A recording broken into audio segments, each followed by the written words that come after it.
आणि आता घेऊया बातम्यांचा वेगवान आढावा। नाशिक महानगरपालिकेच्या प्रभाग क्रमांक 29 मधील भाजपाचे बंडखोर उमेदवार मुकेश शहाणे यांनी मनसे आणि ठाकरेंच्या शिवसेनेला पाठिंबा जाहीर केलाय। त्यामुळे प्रभाग क्रमांक 29 मध्ये नवा ट्विस्ट आलाय। धुळे शहराच्या प्रभाग क्रमांक 4 मध्ये मतदान कार्ड सापडल्यामुळे खळबळ उडाली। एका बॉक्समध्ये मोठ्या प्रमाणात मतदान कार्ड सापडलेले आहेत। मतदान कार्डचा बॉक्स घेऊन जात असताना एमआयएमच्या कार्यकर्त्यांनी एका व्यक्तीला पकडलं। त्यानंतर संशयित व्यक्ती कार्डचा बॉक्स सोडून फरार झाली। ठाण्यातील प्रभाग क्रमांक 6 मध्ये एकनाथ शिंदे यांच्या शिवसेनेचे कार्यकर्ते ईव्हीएम मशीनचा डेमो घेऊन घरोघरी प्रचार करत असल्याचा आरोप करण्यात आलाय। ठाकरेंच्या शिवसेनेच्या कार्यकर्त्यांनी पैसे वाटप करत असल्याचा आरोप केला। यावेळेला दोन्ही शिवसेनेचे कार्यकर्ते एकमेकांना भिडले।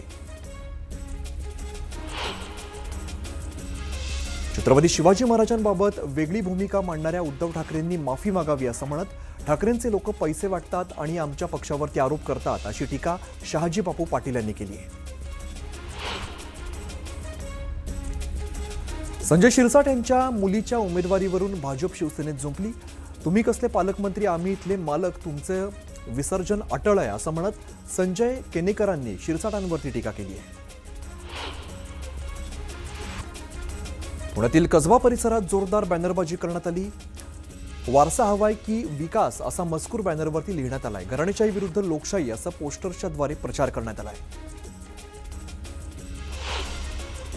बिनविरोध निवडणूक विरोधातील याचिका मुंबई हायकोर्टानं फेटाळली आहे। मनसे नेते अविनाश जाधवांनी बिनविरोध निवडणुकीला कोर्टात आव्हान दिलं।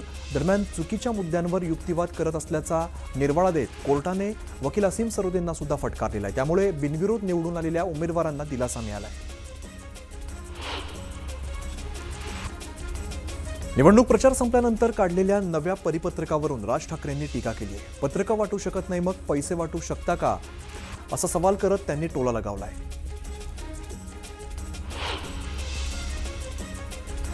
निवडणूक आयोग सरकारला मदत करत असल्याचा आरोप राज ठाकरेंनी केलाय। ईव्हीएमला नवीन मशीन लावतायत त्याबाबत कुणालाच माहिती दिली नसल्याचं ते म्हणाले। या मशीनने विरोधकांना पाडणार आहात का असा सवाल देखील राज ठाकरेंनी केलाय। भाजप आणि शिवसेनेकडून पैसे वाटप होत असल्याचा आरोप राज ठाकरेंनी केलाय। तर अनेक ठिकाणी काही लोक पैसे नाकारतायत, ही चांगली बाब असल्याचंही ते म्हणाले। ठाकरे बंधूंनी पराभवाची आतापासूनच तयारी केल्याचं प्रत्युत्तर बावनकुळेंनी दिलंय। ईव्हीएम मशीनसोबत वापरण्यात येणाऱ्या नवीन मशीनच्या आरोपांवरून बावनकुळेंनी ही प्रतिक्रिया दिली आहे। छत्रपती संभाजीनगरच्या बेगमपुरा भागात काल पैसे घेतल्याचा दावा करणारी मतदारांची यादी व्हायरल झाली होती आणि कोणीतरी पैशांसाठी यादी बनवल्याचा आरोप मतदारांनी केलेला आहे। त्यामुळे मतदान न करण्याचा निर्णय नागरिकांनी घेतलाय।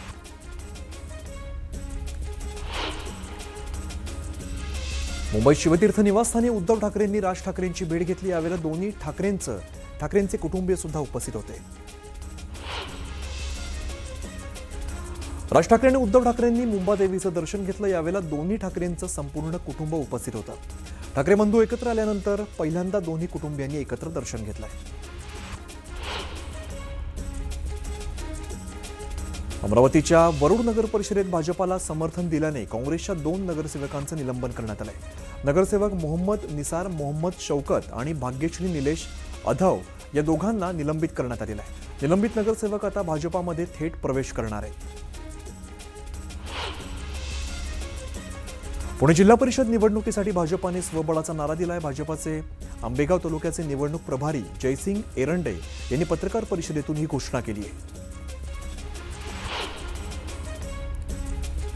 सिंचनाच्या फाईलवरून अजित पवारांचा मोठा गौप्यस्फोट बघायला मिळतोय। पुरंदर योजनेतून पार्टी फंडसाठी 100 कोटी काढल्याचा आरोप त्यांनी तत्कालीन शिवसेना भाजप सरकारवरती केलाय।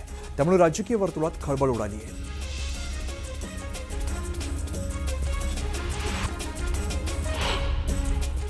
वसई विरार महानगरपालिका निवडणुकांची तयारी पूर्ण झाली आहे। एकूण 1335 मतदान केंद्रांवरती 7700 कर्मचारी आणि 1500 पोलीस तैनात करण्यात आले।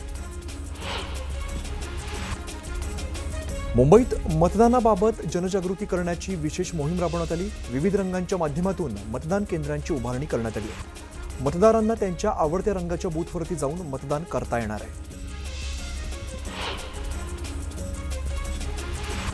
सोलापूर जिल्ह्यात 68 जिल्हा परिषद सदस्य आणि 138 पंचायत समिती सदस्यांसाठी निवडणूक होणार आहे. 16 जानेवारीपासून अर्ज भरण्याच्या प्रक्रियेला सुरुवात होईल. पिंपरी चिंचवड महानगरपालिका निवडणुकीसाठी प्रशासनानं तयारी पूर्ण केली आहे. उद्या 2067 मतदान केंद्रांवर मतदानाची प्रक्रिया पार पडणार आहे. यासाठी कर्मचाऱ्यांना मतदान साहित्याचं वाटप करण्यात आलं आहे. सांगलीत महानगरपालिका निवडणुकीसाठी प्रशासन सज्ज झालंय. मतदानाचं साहित्य केंद्रांवरती रवाना करण्यात आलेलं आहे. 78 जागांसाठी 381 उमेदवार रिंगणात आहेत. यासाठी उद्या 527 मतदान केंद्रांवरती प्रक्रिया पार पडणार आहे.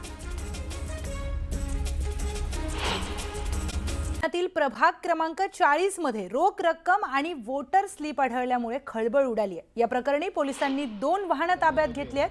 कोंढवा येवलेवाडी या परिसरामध्ये आचारसंहितेच्या उल्लंघनाचा संशयास्पद प्रकार उघडकीस आलाय. वाहनांमध्ये रोख रक्कम, वोटर स्लिप आणि राष्ट्रवादी काँग्रेसचं घड्याळ चिन्ह असलेलं पक्षाचं पॉम्पलेट आढळून आलंय.